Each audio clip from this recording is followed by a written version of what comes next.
All right, well, good evening, everybody. Thank you. So as far as the format today, since we actually have a quorum of the commissioners here, the president of the board, Mr. Chris Saraceno, he's going to open the meeting officially and take roll to make sure that we're in compliance with Missouri's sunshine responsibilities. My pleasure. I think you just got to make sure your mic's clicked on. Let's see here.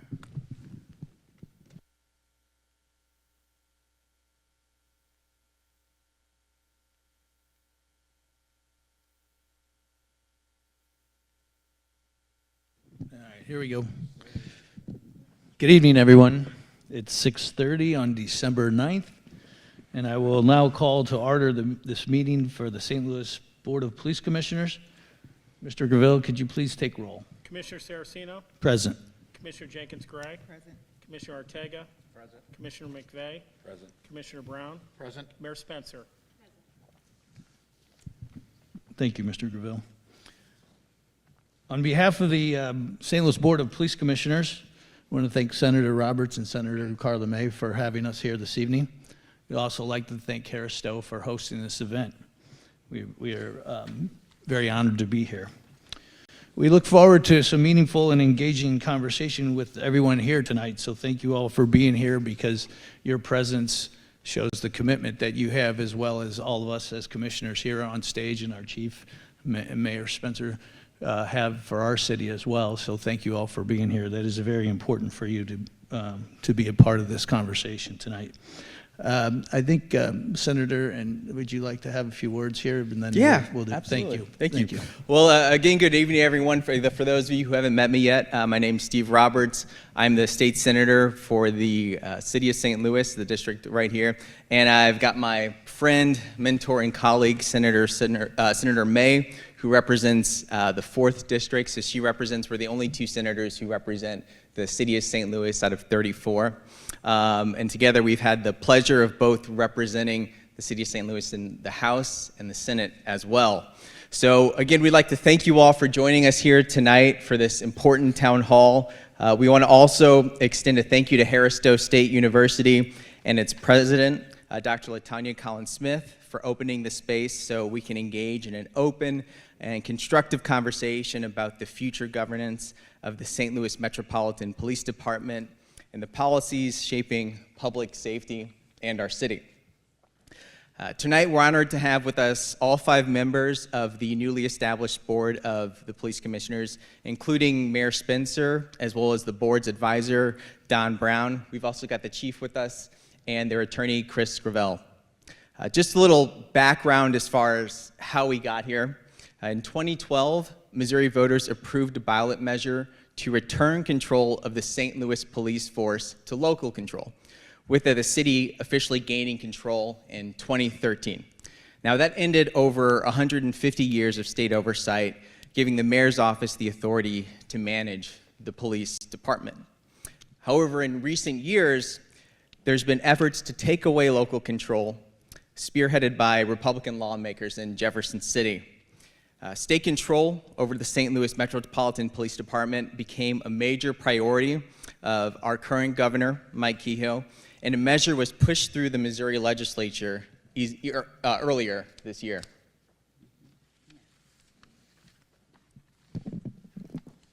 So we just want to talk about the months leading up to the change.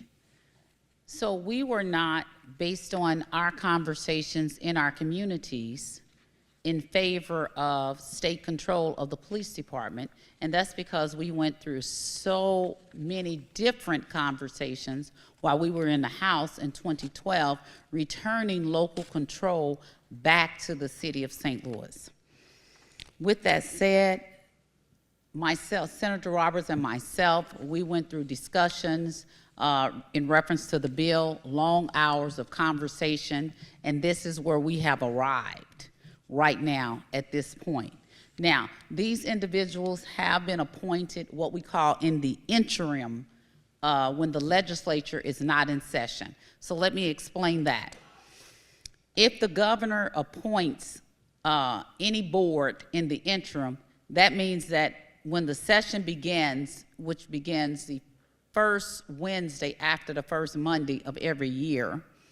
When the legislature starts in January, we go through January through May, then those appointments have to be sponsored by a senator for the district that they're in. So each one of the individuals that are present on the board, they live in either my district or Senator Roberts' district. We have to, what we call, sponsor them in the gubernatorial appointments committee. And then once it's voted out of that committee, it's brought to the floor of the Senate, to the full body for confirmation. So that's the continuation of the process. We wanted to hear from the public, to get your questions, to make sure you had an opportunity to ask questions from each one of the individuals that have been appointed by the governor.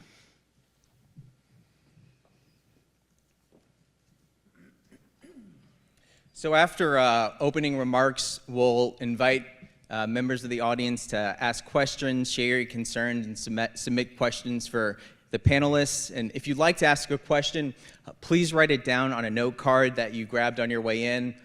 If you don't have one now, just raise your hand and we can have one provided to you. And if you'd like, please include your first name, city neighborhood at the top of the card, and then your question.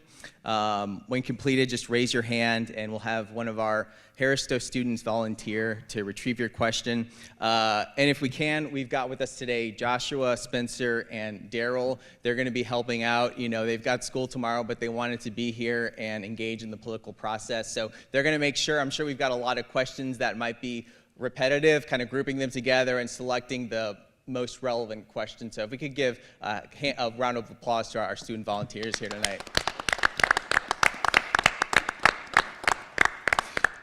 So it's unlikely we'll have time to get to everyone's question, but we're going to try our best to do so. And again, we thank you so much for caring about this vital interest to our community. And I'll turn it over for the panelists to introduce themselves. Thank you. Again, thank you. Oh, did you have? No, I just wanted to make sure we, you know, in order to give the audience the most time, Sure. brief introductions. Absolutely. Thank you, Senator. Senators, again, thank you for the opportunity to be here this evening. My name is Chris Saraceno. I'm a lifelong resident of the city of St. Louis. I live in the Hill neighborhood. My family's been involved in the hospitality business for over 60 years here in the St. Louis city. Very concerned and proud citizen of the city of St. Louis, and the opportunity to serve on the board has been very humbling, and I'm grateful to this opportunity. Again, just my goal and focus is to help provide the necessary resources and tools for the officers to provide the best safety for our city and our residents. Thank you, Senator Commissioner Gray. Thank you. Good evening, Senator Roberts and May, my fellow commissioners, as well as members of our community. My name is Sonia Jenkins Gray, and I'm honored to serve on the St. Louis Board of Police Commissioners. I live right here in the city of St. Louis as well, and both my personal and professional life are deeply rooted in community support and advocacy. Professionally, I've spent more than 2 decades working in the human resources field, organizational leadership, governance, and compliance. I am excited to serve on this board and to serve the community from which I live in, and I look forward to your questions. Good evening, everybody. Thank you, Senators May and Stevens. Thank you for you all being here. My name is Don Brown. I'm a non-voting member of the committee. I do not live in the city of St. Louis, but I have been working in the city of St. Louis since I was 15 years old, coming into work with my father, the original Don Brown. I'm 61, so that'll give you an idea how long I've been working in the city. We've had Don Brown Chevrolet started in 1984 on South Grand, moved to South Kings Highway in 1989, and when my father passed in 97, I took over day-to-day operations and have been there as a business owner ever since. Thank you.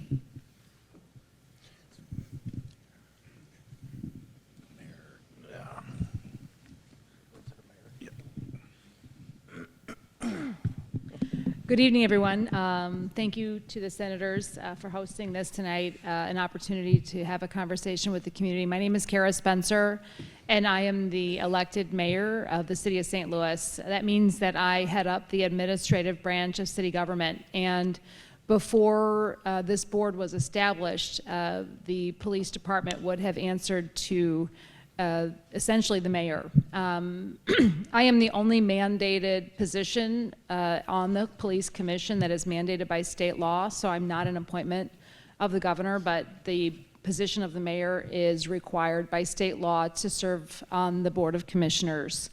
I'll just say on the forefront that I have been and remain a vocal supporter of local control of our police department. But I do take my service as a member of the Board of Commissioners very seriously. And I do believe in that role, it is my duty to serve as the voice of community in addition to those who are appointed here. And so while I remain on the side of local control of our police department, my service here is something that I believe is very important to prioritize in my administration. Good evening. Thank you, Senators, for your hospitality this evening. My name is Brad Artiga. I am a third-generation photographer in St. Louis. My grandfather started our business 100 years ago in the city, downtown, right across the street from the Old Cathedral. We moved from there up north. That's where our family lived up north. I spent half my life in North St. Louis, the other half in South St. Louis. I live in St. Louis Hills now, and I believe that this is a true honor to be on this board.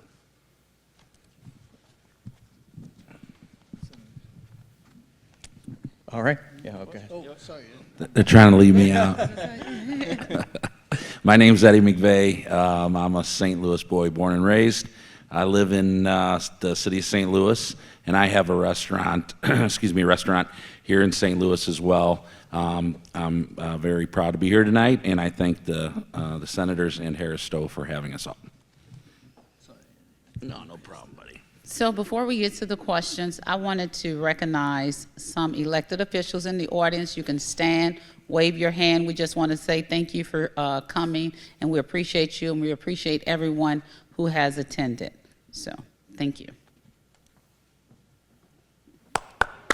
Appreciate you. All right, so getting into our questions, I got to say, you all jumped the gun on me. My first one was going to be, do you support our current Chief Tracy? And I just found out that today, I believe you all unanimously voted to extend his contract. This is for the whole commission. Yeah, if you could tell us a little bit more, I think it was just announced today about what that consisted of, your decision-making process and what you see in the future for it. Yes, thank you. That's great. We, as you did here this evening, we did unanimously vote as a board to extend the chief's contract for 3 years. We believe that the service he's provided in his first 3 years were outstanding. We think that there's a lot more to build on. We're look forward to continue to support the chief and the men and women of the department who have been able to deliver the services through his direction and through the command staff's direction over the last 3 years, and we look forward to continue providing support and hopefully have the opportunity to continue to help recruit more officers so that the numbers that he has provided for us so far will continue to get better. All right, thank you. So I'm going to do a quick pivot. I know the commissioners expressed they had a hard stop at 7:30, so I'm going to hold off on some of the other questions that I had in favor of the audience questions and save any of mine towards the end. Hopefully, some of the questions that our audience members have may have been some of the ones I was going to ask anyway. So for me and for Senator May, and the reason we put this on is we really wanted to hear from you all your questions and concerns, and that this is about you, and just, we want to be able to advocate for you all in the best way that we can. So you see we've got Joshua ready with a question. Go right ahead. Hello, can everyone hear me? We hear you. All right. So the question reads, what has the police board done so far? There you go. Would you like, Mayor? Would you like to answer? I can Sure, there we go. Well, one of the biggest surprises to me was just how much administrative work was involved in outlining the governance of the police board. And so a good amount of the work that the board has done up until this point is outlining the bylaws, the structure of the governance. And I have to say, it's been a lot of work just to outline that piece. It's been frustrating for me as mayor because it's a large amount of time to devote to the structure of it. I do, however, recognize that now that the bulk of that work is done, hiring, of course, our secretary and a contract in place for our legal representation as well now of the chief, a lot of that administrative work has been done to this point. It has felt frustrating at times, I think, to the board members, to me, and I would guess as well for the public to understand what the board's been doing up until this point. But I will say a large amount of it, a lot of the administrative work has been what our focus has been to this point. And so hopefully moving forward, we can be focusing on some other efforts. I'm sure we can, but at this point, so much of that groundwork has been the focus of our efforts to this point. Thank you, Mayor. I'd like to add something to Please. Thank you. I'd also like to add that the commission, the board, has been involved in getting to know the department. We've spent a lot of time with officers. We've been getting involved with going on tours with the different departments so we have a better understanding of how the department operates, as well as some of us have gone out on rides with police officers. And so we have, not only have we been doing the administrative support and building, but we have actually been getting to know the department so that we can better serve in our roles. Thank you. Daryl. Will the police ticket driverless cars that violate any state traffic laws? That's a police chief question. Well, that would be a chief question. Could you say the question again, please? Yeah. Will the police ticket driverless cars that violate any state traffic laws? Yeah, this is an emerging technology, and we're taking a look at other cities. We don't have it here yet, but when we do have it, I think that's a conversation we're going to have with our local elected officials and also our state representatives on what we're going to do to a driverless car, because right now, a lot of our rules, you have to identify who the driver is to give a summons out, even if we had red light cameras or speeding cameras. So that's something that we're going to have to look at with technology. And when we do have an answer, and it does come our way, we're going to have to make sure that we have clear answers and direction for our officers and expectations of what we're going to do with these vehicles. And I think it might have to go back to the owner or the contractor or that has that vehicle, but that certainly needs to be figured out legislatively and to make sure that it's lawful. Thank you, Chief. Joshua. Excuse me, Spencer. Spencer, I was gonna- Yeah. What mechanisms of accountability are in place for commission members? Oh, What could you repeat the question for us?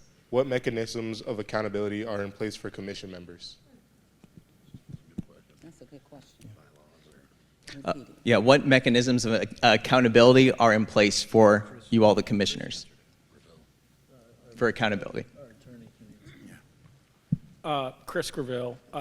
So there are multiple measures of accountability in place. So one of the things that I think is unique about Chapter 84, which created the state-controlled police board, is every person up here is an officer of the state. So the same conflict rules, reporting rules, there's a report they have to file that goes into detail about financial conflicts and whatnot that apply to the state senators apply to this board as well. So it's a pretty large responsibility. It's a pretty big disclosure if you've ever done these disclosures. And even beyond that, the bylaws have conflict issues and whatnot that if they're not in place, will be addressed at a point in the future. So, we were lucky that when we started kind of birth from fire, that these state rules were imposed on the board, so they all had to do their MEC disclosures, they have to be annual flyers, and they have to abide by all state rules regarding conflict of interest. Thank you. Joshua, go right ahead. What ethical principles will guide your oversight decisions, and can you give an example of a difficult judgment you've made in the past that determines those principles, that demonstrates those principles?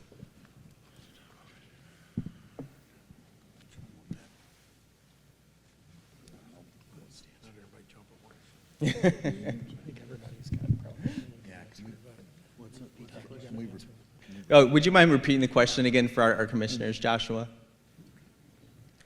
What ethical principles will guide your oversight decisions, and can you give an example of a difficult judgment you've made in the past that demonstrates those principles?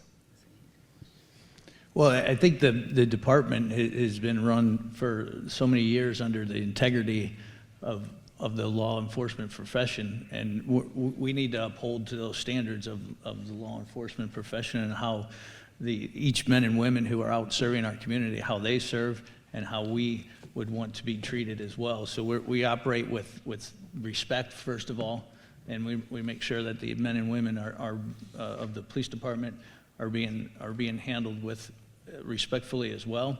We have to hold each other for accountability, right? Or we hold each other accountable to the department and to the standards of the department. That's how we are focused. That's our focus that we developed internally: accountability, ownership, and have goals. Be goal oriented to that. All right. Anyone else have a story? Of what I think the question's trying to get at is just situations where you faced challenge or adversity and how you've overcame that.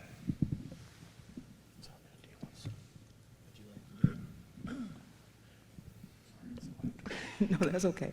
Oh, gosh. As I could think of numerous examples, and I'm trying to narrow it down to one because overcoming adversity and leading with integrity is a part of what I've done over the last 30 years as a human resources professional. And so the examples that I can think of using, I can't necessarily provide because I can't violate confidences and those types of things that have been instilled in me with regards to my work. But what I can say is that as a commissioner, and I think I can speak for my fellow commissioners as well, we will lead this commission with a level of integrity that is necessary.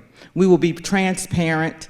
We will make sure that we communicate, and most of all, we'll make sure that we're always involved with the community and with the residents of the city of St. Louis, because in order for us to carry out our responsibilities, our focus, of course, is on the police department and its governance, but also we have to begin to think about how we look at a community-centered policing. And in order to do that, we have to be able to engage with the community and our residents to be able to communicate in our meetings as to what we need to do in decisions that we have to make with regards to ensuring that the police department is supporting and doing the things that they need to do for our community, as well as ensuring that your voice is heard. And we are here to make sure that that happens. Thank you. Go ahead, Daryl. How does the board intend to maintain and increase community-based intervention? And is this a current priority? Community-based intervention, and is it a current priority? Did you repeat that again? Yeah, could you repeat that question for us, please? How does the board intend to maintain and increase community-based intervention? And is it a priority? I don't know that I can answer for the board, but what I can say, the city values community-based intervention. And as mayor, I have elected and will continue to support the Office of Violence Prevention, which is an office outside of the police department that supports the police department in intervening in situations that could otherwise be violent. And as we move forward, I will, as mayor, continue to support efforts outside of the police department that work with I think it's incredibly important that those efforts work alongside and with our police department to address violence in non-traditional ways. I do look to be a voice on the board that continues to support that merriment of our police department with those outside community efforts. I do see this board supporting that work, but I think it's important, as I mentioned, that it is alongside of our police department with, and so that is, I think, an incredibly important role to being successful in those community intervention efforts. Thank you, Mayor. Spencer, go right ahead. Do you support publishing officer misconduct data, and if so, in what form and frequency? Do you all support reporting officer misconduct data? And if so, which way and what type of report should the public be expected to receive? Police misconduct information. Yeah, our Office of Professional Standards, which includes internal affairs and all internal investigations and external investigations on our offices. We have an end-of-the-year report that goes out that's as transparent as possible with sensitivity to personnel issues.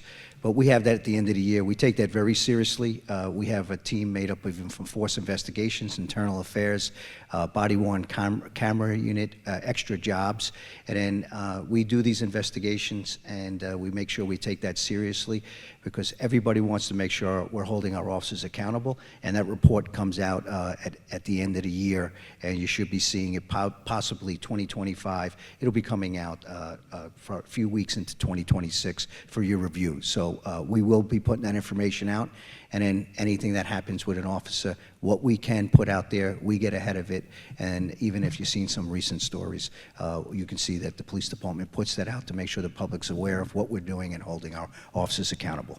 And Chief, where can folks find that? Will it be on the website? Is it sent out in a mailer? Where should they look? slmpd.org.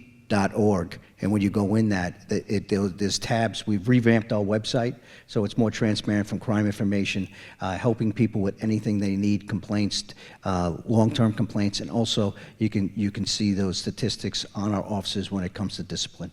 Thank you, Chief. Joshua. Wait, I think sorry. that. Go ahead. I would just like to, please. Yeah, no, I'm sorry. I would just like to add that accountability, as I said in one of our values, is very high on our standards. So holding the officers accountable, as well as all of us accountable through the actions of how we perform, is very important, and it is a major value to us. So yes, accountability and transparency will be very important, and I know we have the commitment of all the commissioners here on this stage that are willing to make sure that happens. Thank you. Joshua. How does putting a bunch of business execs in charge of our police make us safer? How does this empower the voting public, who now have less ability to hold their immediate city officials accountable? That's a good question. It's a question about. I'll take it. I don't know if that's necessarily a question as much as a statement, but what I will tell you is, the structure was determined by the General Assembly. The individuals here were citizens of the city of St. Louis that were chosen to go into place and be on this board here.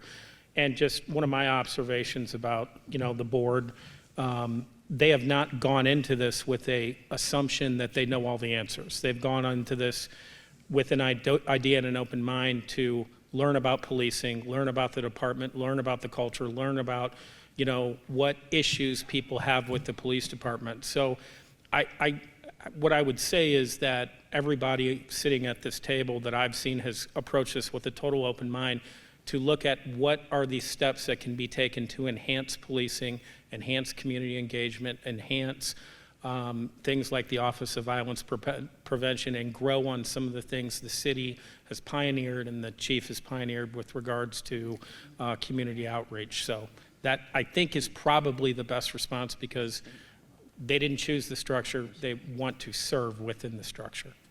As well as we are reminded that we are all citizens of the city of St. Louis, and we want everything that the people that are here in these seats want. We want a safer, healthier, stronger St. Louis. So we are all committed to that, and to have an open mind to be able to serve is a great honor that is not taken for granted by anybody that's in these seats up here tonight. It is a tremendous responsibility that we owe to the citizens, to us as individuals, so we do not take this for granted. We are citizens as well as of the city of St. Louis that want a prosperous, healthy, safe city. So, go ahead. On that same note, I'd also like to add, obviously with the new contract the chief just received, we have a chief of police, and in that regards, I think the board is here in all aspects to observe and put our 2 cents in when it pertains to the law or whatever it is as far as us actually enforcing the law. But a very big portion of this, I encourage people to keep in mind, is the budget and the finance, the legality, the other things that are going on behind the scenes, that people are diving hard into this to look deep into how they can help with their knowledge, with their background on trying to make the whole police department a better situation, not just straight what I would say that really the chief of police has got our backing and what he really does. So there's more to it on our end than just straight the crime. So just something else to think about. Okay, and I'm going to weigh in on that question because I think for transparency's sake, we need to be clear about the process. So back in 2012, when we went through the process of returning the police department back to local control, it was a statewide vote. The citizens made the decision to turn the police department back to local control. This decision that is taking place now in the format that is taking place was not a decision of the citizens of the state or the citizens of St. Louis. This was, led by the, Republican-controlled legislature made this decision without the input of the voters. So I just want to make that clear so that you'll understand in the context of that question that was answered. This is where we are now. These gentlemen are serving because, they were called upon to serve, but the process was not inputted from the voters. Thank you. Daryl. How should the department address burnout, moral issues, and officer wellness while making officer mental health and well-being a priority?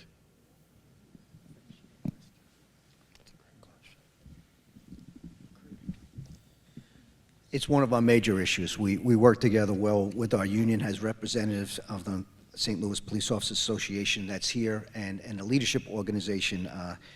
Mental health and wellness in our profession is one of the things that in years past we didn't look at as good as we should, and where we're at right now. We have crisis incident stress management teams that go out here, and even taking a look at our new board secretary, he used to lead that when our officers got into traumatic incidents to make sure that they can recover from them.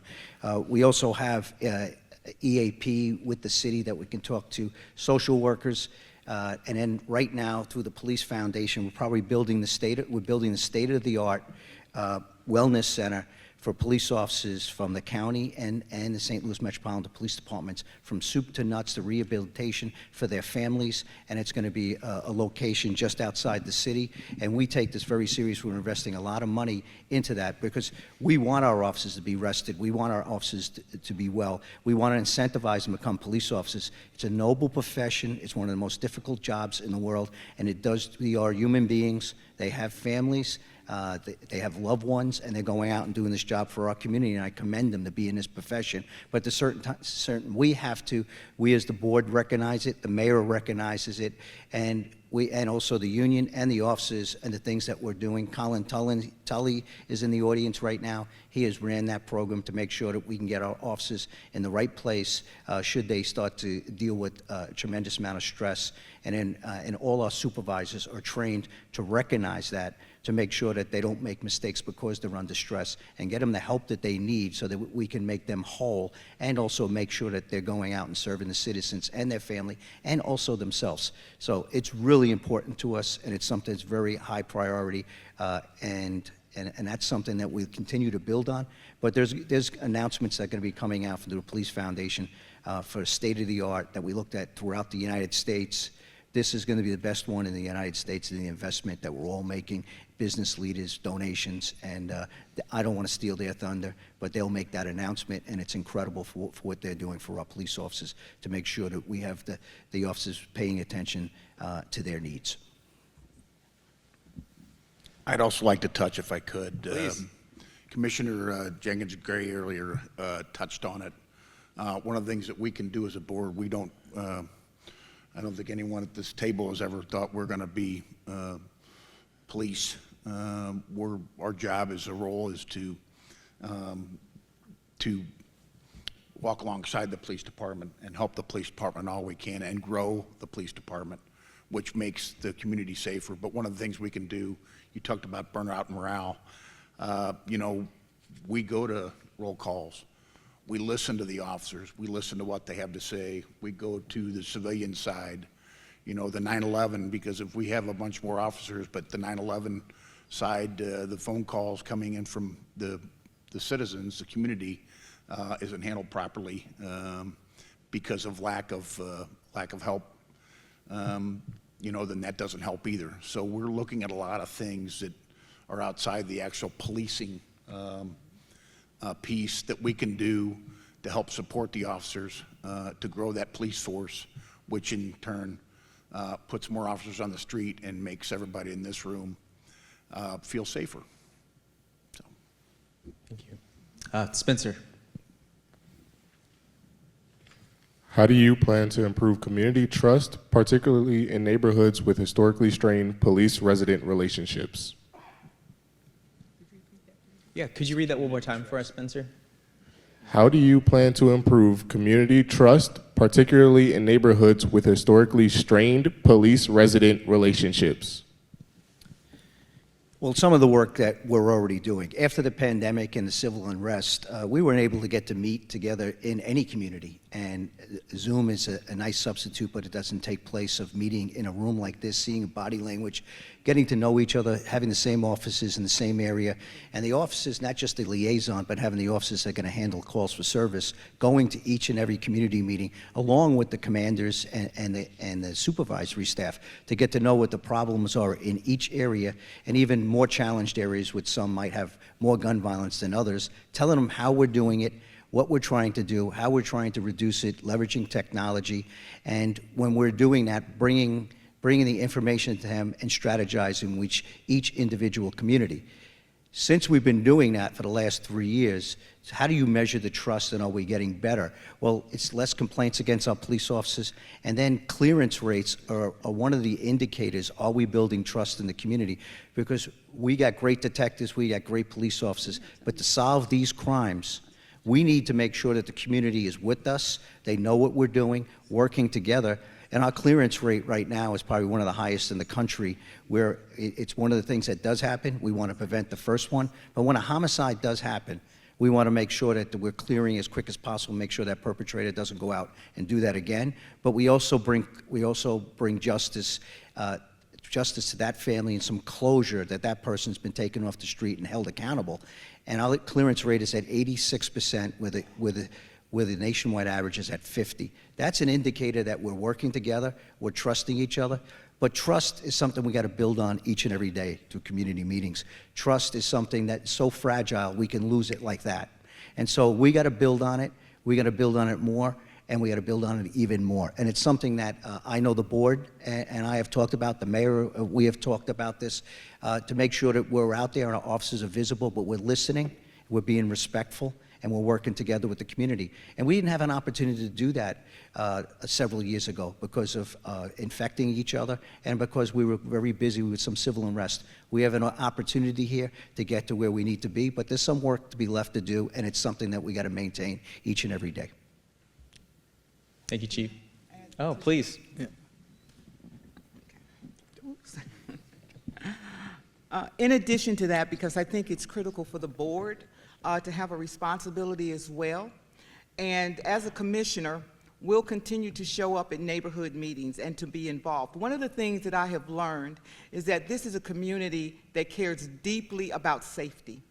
It cares deeply about the community, really about all of us. And in order for us to connect and in order for us to ensure that things are happening the way that they should and properly, the board, we have to be engaged. And a part of engagement is showing up. And so you can count on this board showing up to be involved with you. One of the things that was said earlier with regards to intervention, intervention is not just policing. Intervention is also connecting with the community to understand, and you have a responsibility or role in this intervention as well. And it's our goal within the commission to begin to close that gap where there's a trust issue, so that the communication is flowing and so that we can all move in alignment together in order to make our city better and safer. Thank you. Daryl. Are there any conflicts that the public should be aware of? Are there any conflicts of interest with the commissioners that the public should be aware of? I should probably take that one. Go ahead, Commissioner. So, as everybody knows, most of the police cars out there came through Don Brown Chevrolet. That started back in 1985 when my father was alive. We've been doing the police cars with the city of St. Louis, the surrounding areas, the highway patrol. We do about 1,200 units a year through the state of Missouri. 30 to 50 of those a year are to the city of St. Louis. It is a bid that is open, transparent. It is won by us every year. There's nothing hidden. It's an open bid that I'm sure is public record. I don't know that. I know at one point in time, back in the 80s and 90s, there was a 3% kicker if you had a business in the city. I've been told that we don't even use that anymore. We still win that bid. You know, I do a lot of work in my shop with police cars. With that, I have several people that I pay to sit there, and when the police call and say, I got these 3 vehicles that need to get worked on, we go pick them up, we bring them back, we work on those vehicles. We don't charge any more for that. I do that as a convenience to the police department because I appreciate what the men and women do in this community. I go above and beyond. I sell parts to the police department cheaper than I sell them to myself on my used cars. I've done that for a long time. You know, we looked at that very hot and heavy when I was talked to about filling this role. It didn't seem to be a problem. Again, it's 30 to 50 of 1,200 cars a year.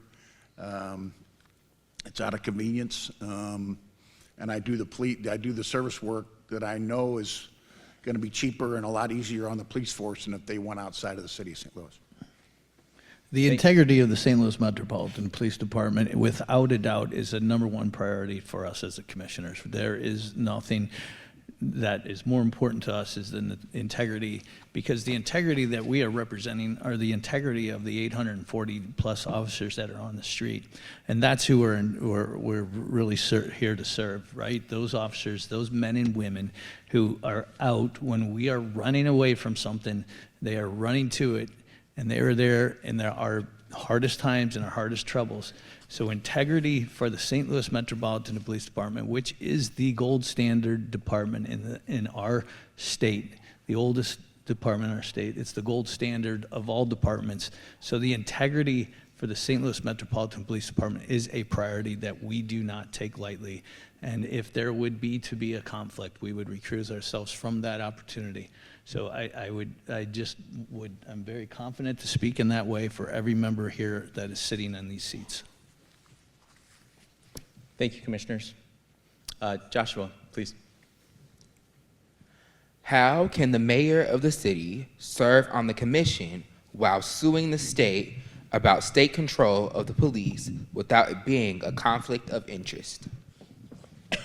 well, excuse me, the city is not a party to that lawsuit.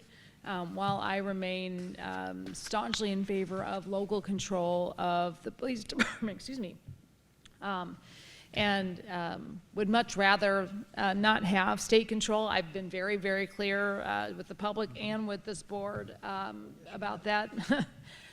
Sometimes to their chagrin. The city is not a party to that lawsuit. And so unfortunately that question is not based, unfortunately, in the reality. That being said, I have stated, say that again. That being said, I do take conflict seriously, and I think the disclosures are very important. That was the previous question. Spencer? Mm-hmm. What is your stance on surveillance technologies such as license plate readers, drones, and real-time crime centers, and should privacy safeguards be implemented? Good question. The last several years, I've spoken before the Board of Alders on surveillance technology bills. I believe there was 8 of them on the technology that we had. I worked with members of the Board of Aldermen and their aides as far as crafting language that we already had guardrails in. We protect people's civil liberties and their constitutional rights. A lot of these things have to be done through search warrants and signed off by a judge and sworn out. The things that we're using, a lot of this technology, and some of the things that we're using on this technology, we have talked about. The Board of Aldermen have questioned us. They held us accountable to them. And we were able to pass those 8 surveillance bills to make sure that everybody was in a comfortable place. It's not perfect, but I do promise you that if we do violate anybody's rights in the terms of the agreements, those are important tools to keep our city safe that we can lose. So it's in our best interest to make sure that we're looking at, and we have internal controls where we take a look at, and we can make sure we can identify areas if it might be used in a way that it shouldn't be used, and we take that very seriously. Joshua?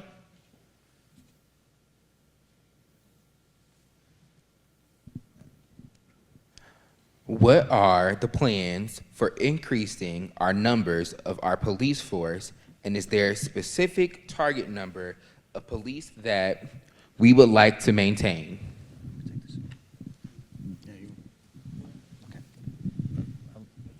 So historically, we all know I've been here 3 years, and I want to thank this board for their confidence in three more year contract.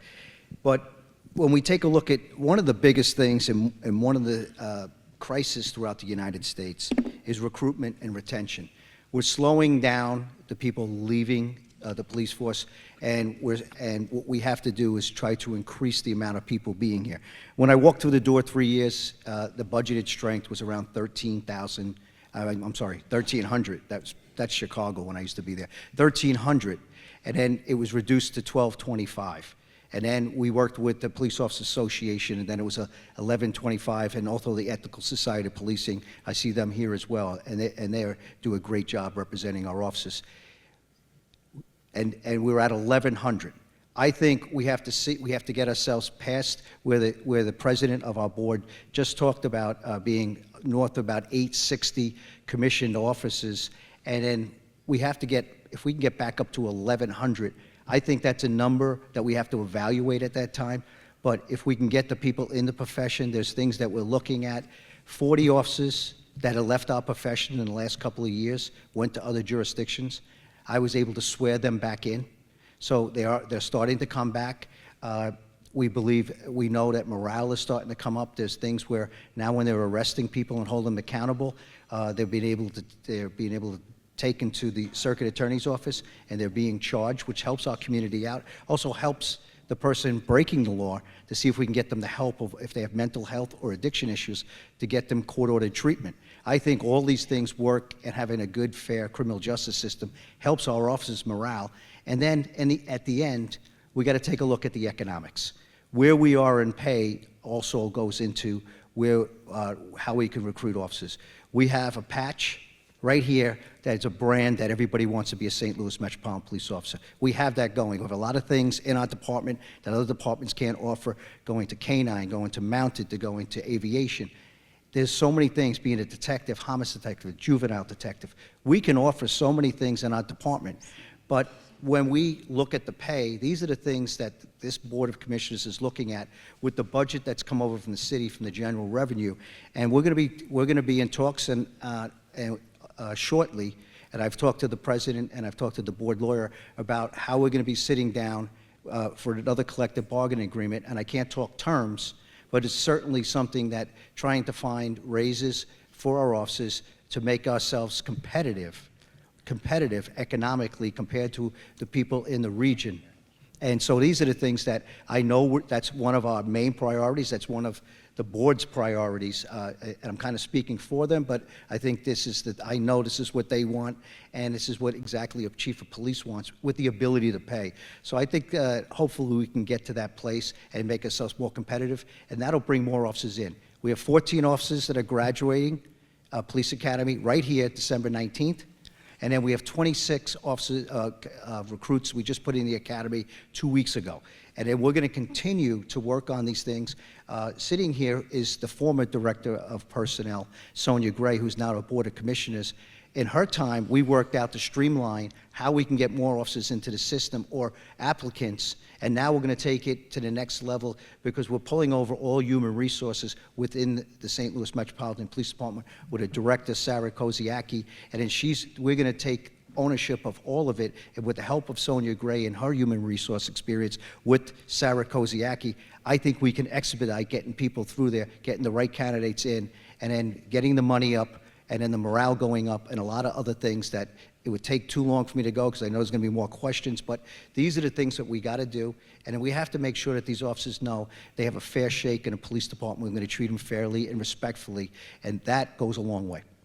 I'd also just like to add, thank you, Chief, that it is, again, a top priority of us as a board is getting us into the compensation rate that makes us competitive amongst other departments in our region. So that is a top priority. That is something as what we took over, kind of what have we been doing since July and August and September, was taking a good look at the budget, looking at the different line items, where we can find savings and where we can deliver some nice raises. We don't want to be up here over-promising and under-delivering. We have a responsibility that we have to uphold with regards to budgets and our restrictions on that. But it is a top priority, and we believe compensation will help us continued with recruitment.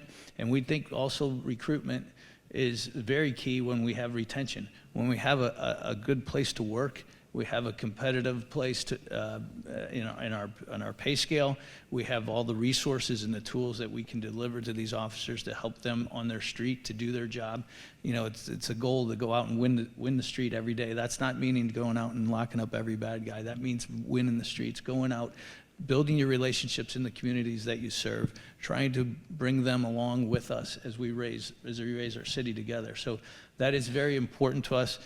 We need to commit to the long service that these men and women have continually provide for our city, and we are committed to try to provide that compensation to them. Thank you, Chief and Commissioners. We've got about 15 minutes left. If you could keep your answers for the future just to under a minute, I'd like to hit 15 more questions. Go ahead, Daryl. For each commissioner, will each commissioner commit to enacting a ban on officers in top brass taking money under the table? Could you repeat that question for the audience?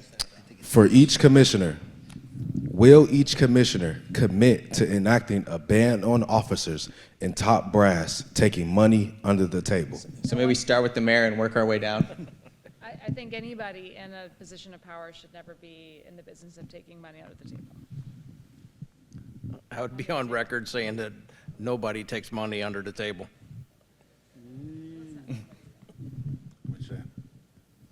Yes, I will say the same thing. Obviously, if any of that was ever presented to us, that would be a major issue and would be dealt with accordingly.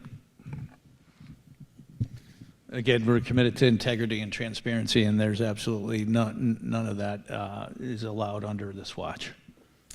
Ditto to all of the other commissioners and the mayor. This board and myself, we will not support and we will hold anybody accountable that we identified that is taking money under the table.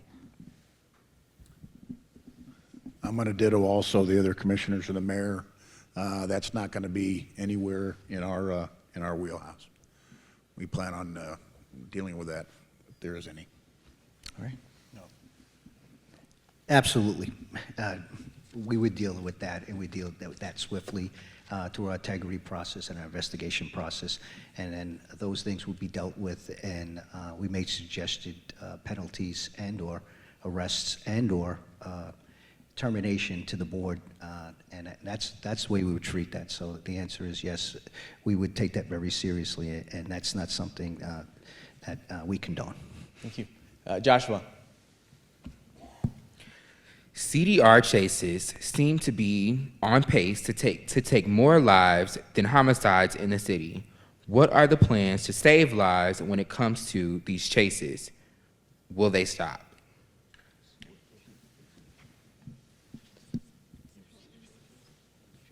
Police chases, is that what? Were those police chases? Police chases take more, okay, thank you. Chief? Sure.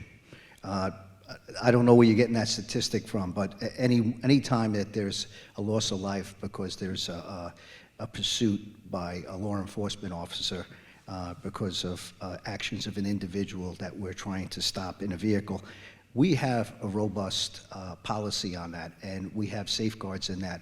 When we can't chase, we have supervisors that can get on the radio right away. They have to define why they're chasing, and we have worked with the NAACP, and I think I saw Adolphus Pruitt was in here, and also the head of the president of NAACP from St. Louis County, and we came to a memorandum of understanding that was put out a couple of years ago on how we're supposed to conduct ourselves during these to keep everybody safe as possible. But we also got to remember the actions of the individual that is not stopping for the police also has accountability to stop, and when they don't stop, sometimes these is when things go awry.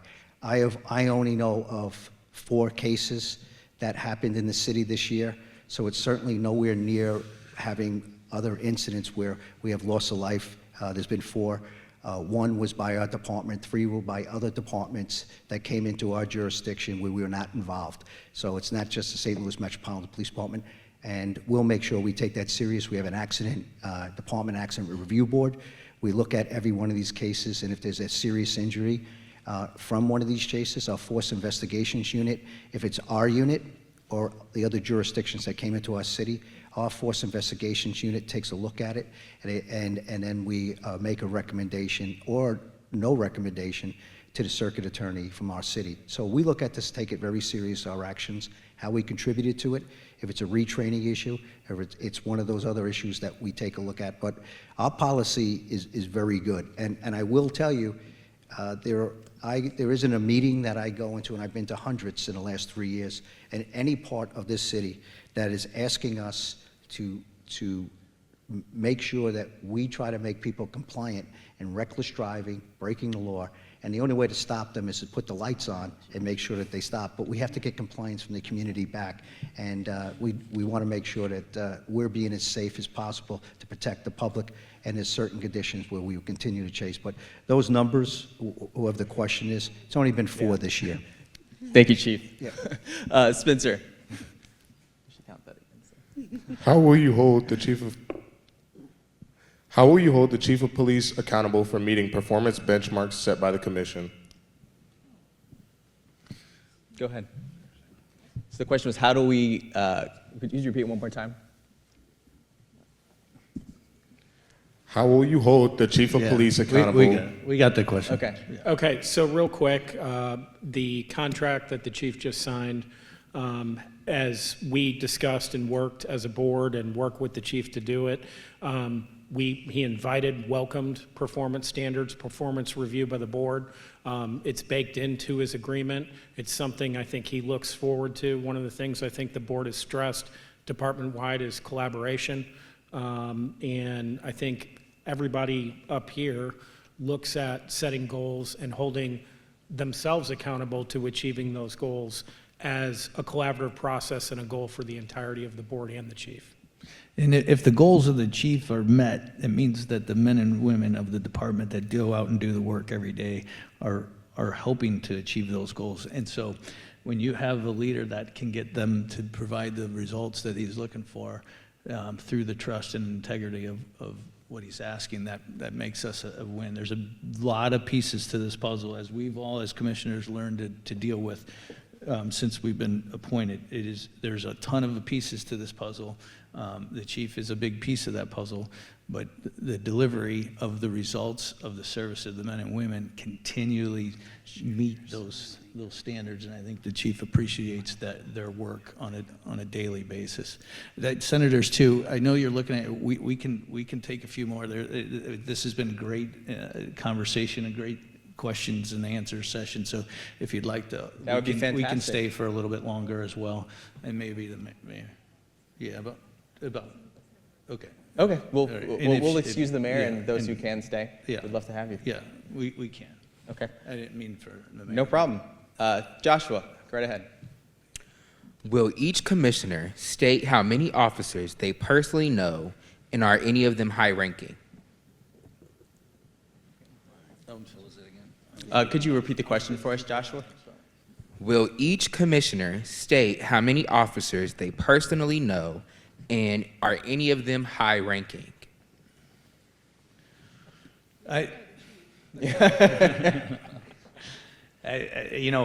Again, I'm 60 years old, and my family's been in business in the city, and I've been a resident of the city, and I know hundreds of police officers at different ranks. Being in the restaurant business, I have officers that do patronize our establishments. The opportunity to say hello and to say thank you to them, and to shake their hand is an honor and a privilege for me. So I know hundreds of officers, and I'm proud to say that. Same for me. I've been in business in downtown St. Louis for 20 plus years, and over the years you get to meet a lot of policemen, firemen, EMT coming and going. I'm proud of that. A lot of them have come and gone in retirement. Some are commanders, some are just walking the beat cops or regular everyday firemen or EMT, but I know quite a few, and I'm very happy to say so.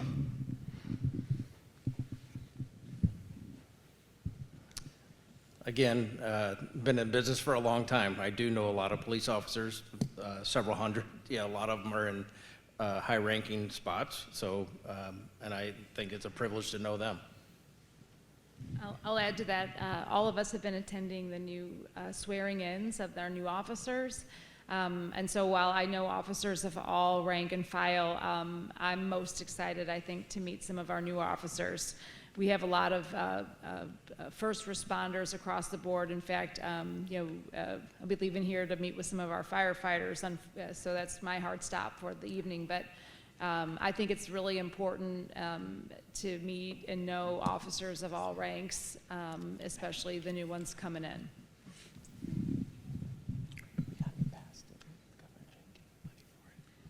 That's no shade on some of our brass in the audience here today. Definitely. I can't say necessarily how many I know, but what I can say is that my goal is to know every single one of them. As I'm out and about in grocery stores, in malls, when I pull up next to a police officer's car, I'll toot my horn and introduce myself and find out who they are if I see them driving down my street, because I think it's important, and I'm sure my fellow commissioners agree. We want to know who the boots on the ground are. It's nice to know brass, Chief, and the others in the audience, but those who are out there every single day, those are the ones that we really want to connect with and let them know that they do have support from this board in doing their daily jobs. Yeah, I'm just going to echo the rest of the commissioners. We've been in business in the city since, Dan Brown Chevrolet's been there since 1984, so I know hundreds of officers, many captains all the way up through the years. Fortunately, at 61, most of them have retired.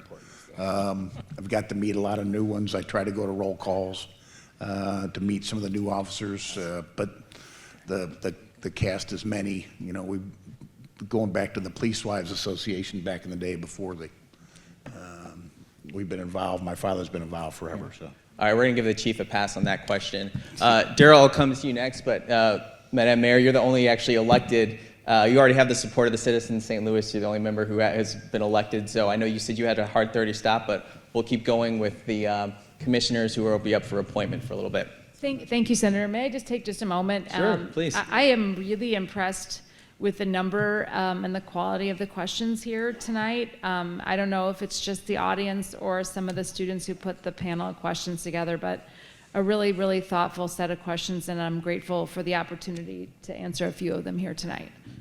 Thank you. Thank you, Mayor. Appreciate you being here. All right, go ahead, Daryl. For Mr. Ortega, you've served on the board of Dismiss House. Can you address the concerns the public may have given their past? I didn't get the last part of that. Can you address the concerns the public may have given their past? Well, the mission of Dismiss House is to give everyone a second chance. So being part of Dismiss House, you see these guys come out of federal penitentiary. They're really lost. And the way that Dismiss House is and what they do to get these people on the right path, we make everyone bankable. We make sure that they all have jobs. They all have a place to live. They're drug tested 4 times a week. We have some of the best employees for people that want jobs. They have to show up on time. They have to be there. They don't, if they take off work, they come back to the house, they are under influence of drugs or alcohol, they go back to jail. This is the hardest 2 to 4 months of their life. And we don't set that time frame, the Board of Prisons sets that time frame. So I don't think it's a conflict at all of what I'm doing. I mean, I think that it does a great service. Thank you, Commissioner. Joshua. STL City is diverse in ethnic backgrounds and language. How are you using language access services to communicate/serve those communities? How are their voices heard by the police? How do you get them to trust you?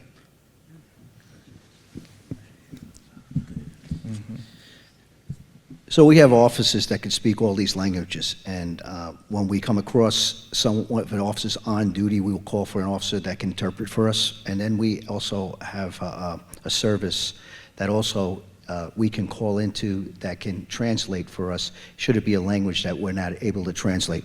I also know the mayor's office has an Office of New Americans and has a director of that. We can also tap into that to make sure that we can bridge that gap of the communication gap, that they can make sure that we can get the right person to try to build that trust. I think the biggest thing is going to those community meetings, making sure that we're out there, knowing they can trust us, and we don't want someone to be a victim because of their status of how they're in this city, because then they become a victim possibly from the own community. So we got to make sure they're reporting that crime. We got to make sure we overcome the language barrier, and we have many mechanisms to do that. Might not be immediate, but it's something that we make sure that we get done to make sure we can keep those citizens safe. Thank you. Spencer. As we know, downtown has had its previous issues with crime and pedestrians being struck. What other measures are taking place?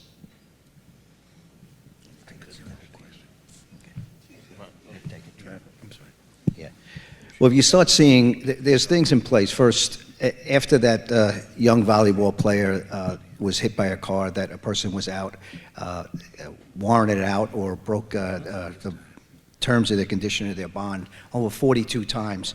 I think that started something about holding people accountable for committing crimes and or their behavior. And I think that kicked off a lot of things and really put us in the spotlight. What we've done downtown, we do calming traffic measures, especially during large events, where we position our officers, our commander and our major, they've come up with ideas, and working with the community groups, how can we put dividers in, change traffic patterns to make sure that we're keeping people safe during these large-scale events, putting officers down there. We have secondary work, and we also have ambassadors that try to do this type of work. And then across the city, you're starting to see studies that have been done, and that money being used, you're starting to see it come to fruition, where they're having traffic calming measures with bump outs, things for bike lanes. And so we're narrowing the streets to make sure that it doesn't lead to that type of reckless driving. And as you can see, even some of the new cement things that are up, people are not aware of it even with those signs, and you're seeing a lot of tire marks, and probably the mechanics and tire shops are making a lot of money these days because of that, until people trying to control behavior. And on top of it, we are down in offices, but we take it seriously. A couple of years ago, and I don't have the full number of what we're year to date, but we wrote over 30,000 summonses. And so our traffic division and our police officers, we are writing summonses. That's something we want to do. We want to change behavior. And then over 6,000 to 7,000 were for expired plates or unregistered vehicles. So we are trying to address the issue. We also know that we're looking at red light cameras, and we also got approval to do that. We're waiting on a vendor, and then how we can do that to help us with technology to limit the amount of people that are recklessly driving, that are hurting some of the pedestrians. And those are the things that we're slowly, but we're progressively looking at. And hopefully when that technology is in place, that'll help us calm a lot more people, and the ones that are going to continue to break the law and reckless, there's less of them, and then we can concentrate it as a whole in our police department. Okay, so all good things have to come to an end, but we're going to go to 7:45, so we're going to take some more questions from the audience, and then we'll, do closing remarks. And so I think we were at Joshua? Yes, yep. Go ahead, Joshua. Why is the city of St. Louis refusing to return HR back to the police department?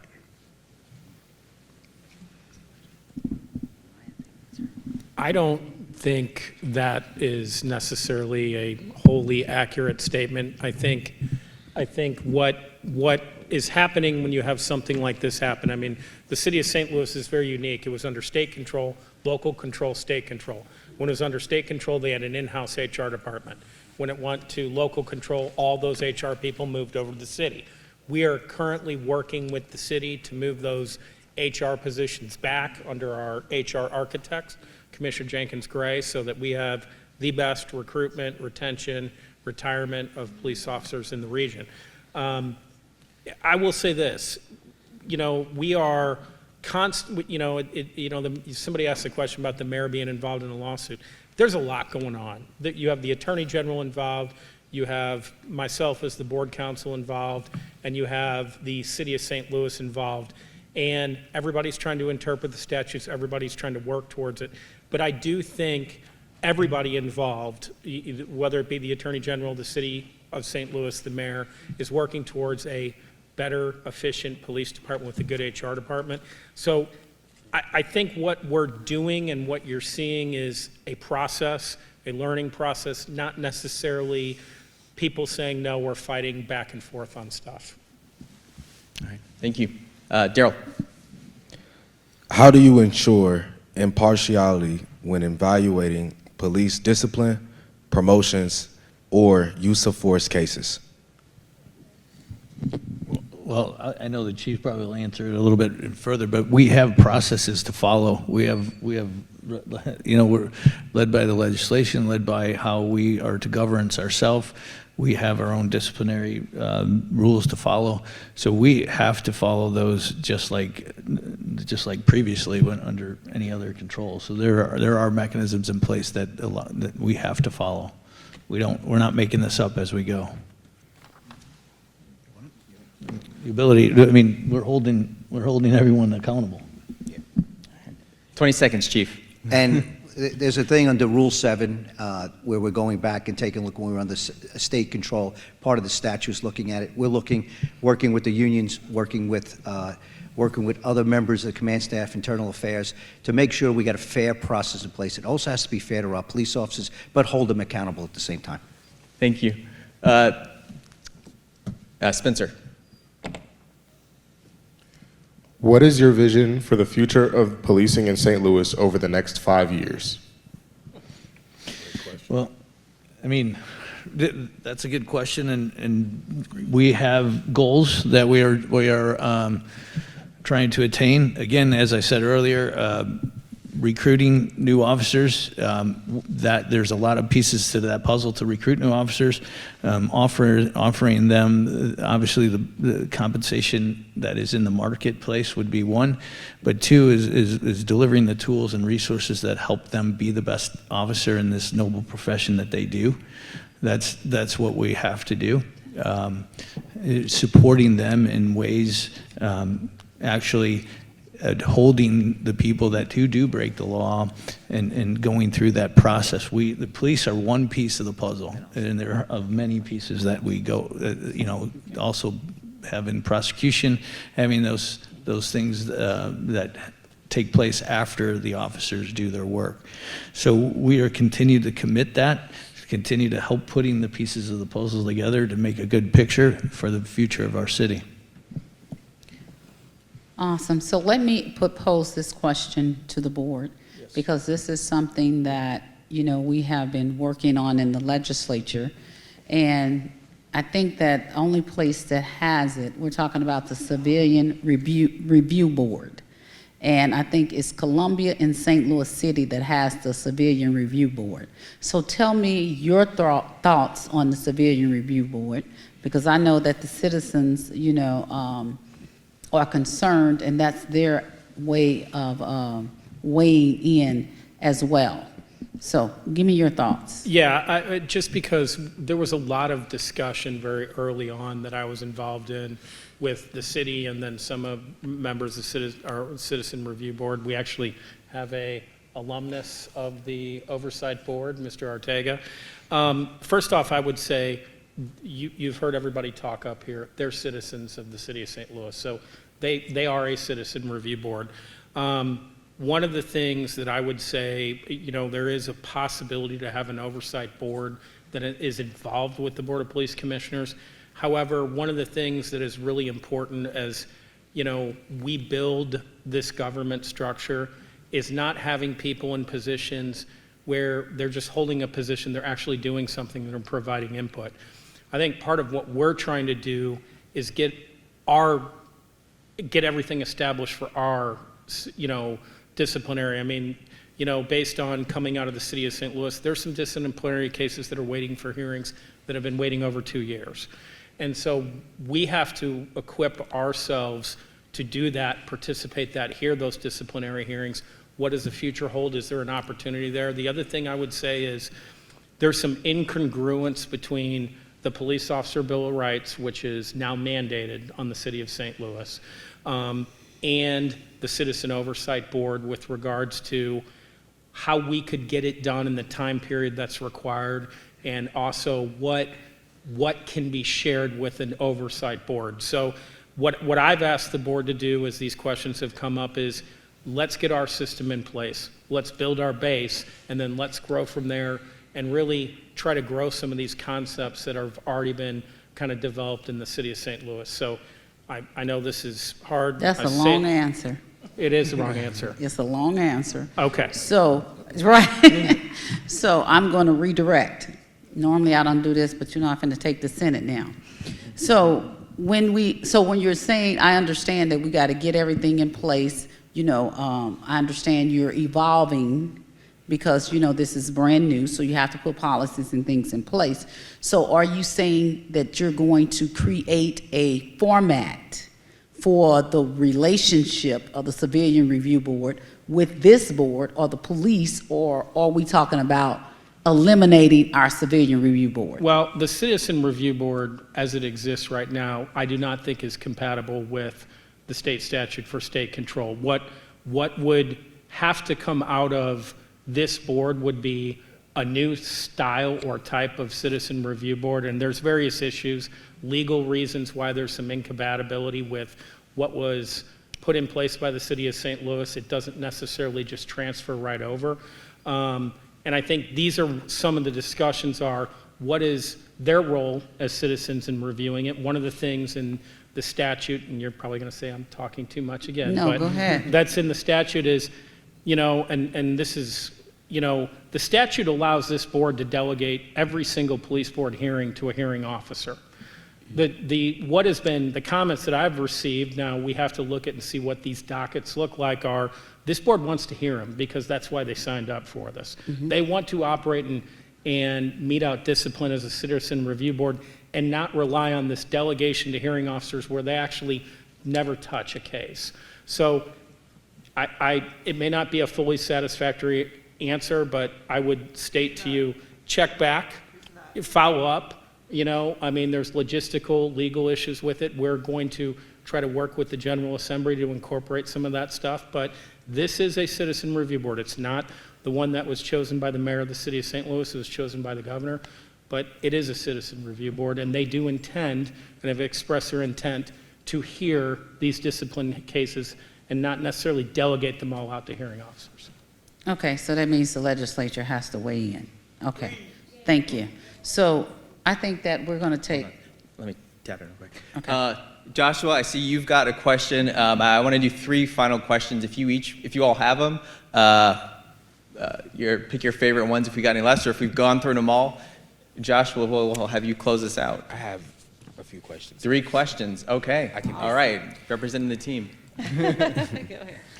How are you addressing women finishing the academy since the department has not graduated a woman in 3 years? Could you repeat it one more time? Yeah, How are you addressing women finishing the academy since the department has not graduated a woman in 3 years? Well, I know personally at these graduations, and I see the people going in, we are graduating women from the police academy. We're going to be graduating a few women on December 19th, and it's one of the things that we try to draw more women into policing. We're trying to get more people into policing of both genders, but it's something that we're working on 30 by 30 initiative to try to get more women in policing. It's about 13,000.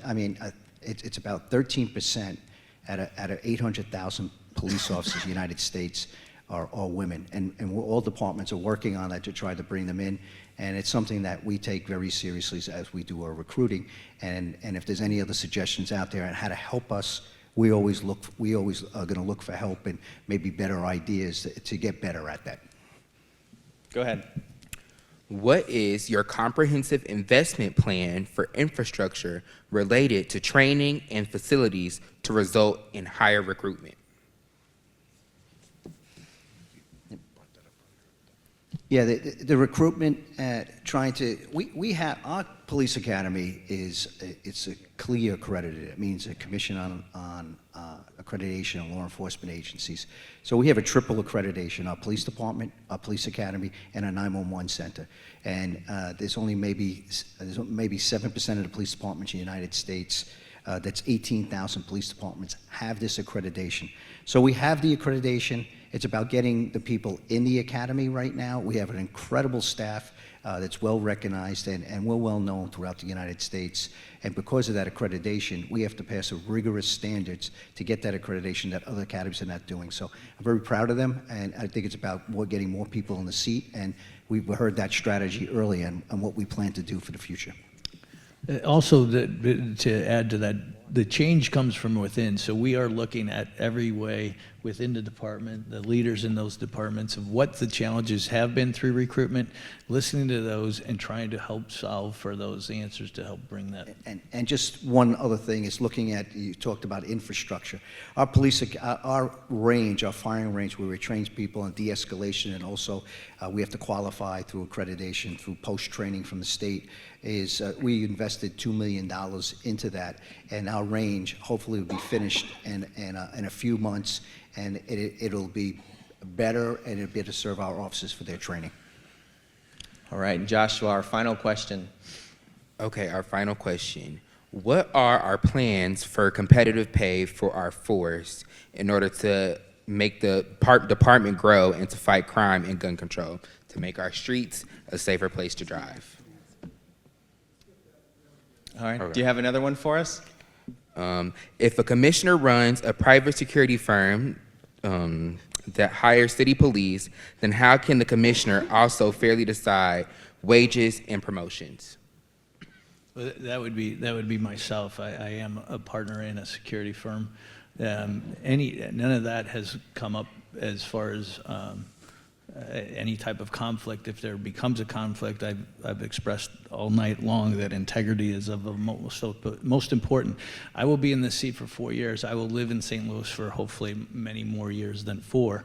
So I have a reputation as a family, as a reputation as a businessman, I have a reputation as a human being that comes way before anything else. So a priority to be clear and transparent in a process is my number one goal and I will deliver on that goal. I am not concerned at that at all.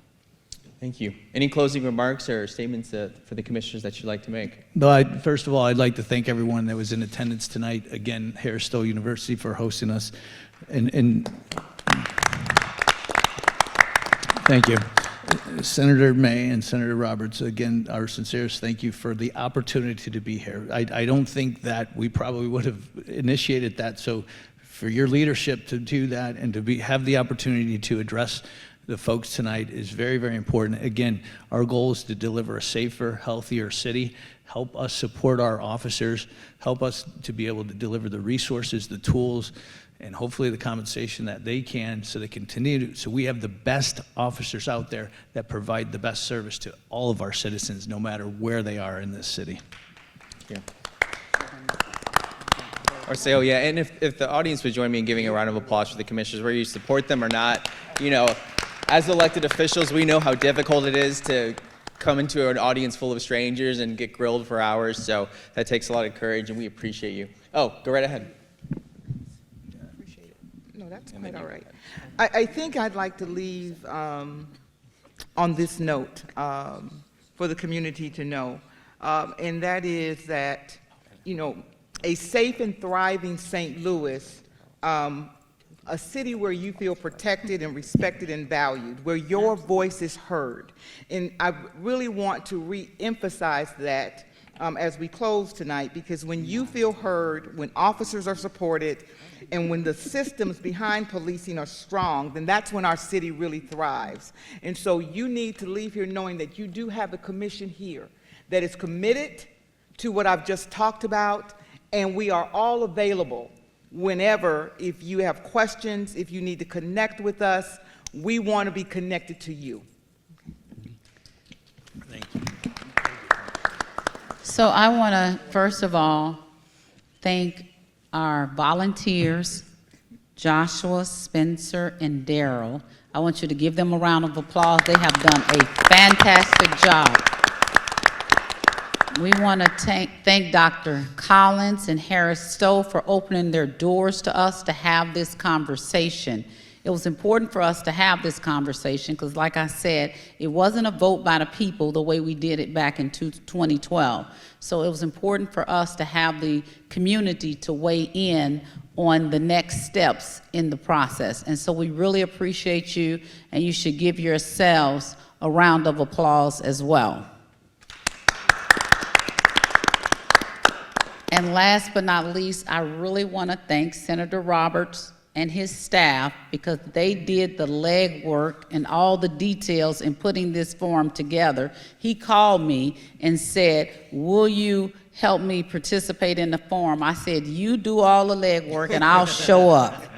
So I've held up my end of the bargain. So I want to say thank you to Senator Roberts and thank the commissioners for coming. We really appreciate you. We know that you're citizens of the city of St. Louis and the state of Missouri, and we appreciate you being willing to serve when called upon to do so.